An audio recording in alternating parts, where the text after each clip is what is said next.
Για την συναρμολόγηση του kit με φλοτέρ δικτύου, ανοίγουμε τη συσκευασία, παίρνουμε το φλοτέρ και όπως είναι εδώ αυτό το κουμπώνουμε εδώ και από εδώ έχει θέση η αβίδα, βάζουμε την αντίστοιχη βίδα εδώ, σφίγγουμε ώστε να το κρατήσει και όπως είναι ερχόμαστε στον ψύκτη. Από πάνω έχει 4 μπράτσα, τα ανοίγουμε κάπως μέχρι εδώ και βλέπουμε έχει 4 εγκοπές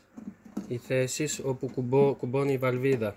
Οπότε βάζουμε το ένα μπράτσο εδώ, βάζουμε και το άλλο, ανοίγουμε και τα άλλα δύο για να κουμπώσουν, κάπως τα κεντράρουμε ώστε αυτό να είναι στο κέντρο, το γυρνάμε έτσι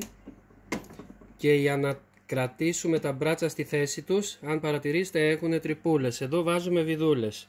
εδώ 1, 2, 3, 4 προκειμένου να μην έρθουν πάλι προς τα μέσα και πέσει αυτό και πέσει μέσα. Στο τέλος κουμπώνουμε εδώ το σωληνάκι, βάζουμε την ασφάλεια και αφού το έχουμε κουμπώσει το σωληνάκι το περνάμε από εδώ την άλλη άκρη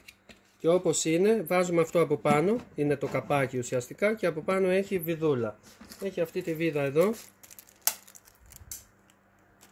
τη βιδώνουμε για να είναι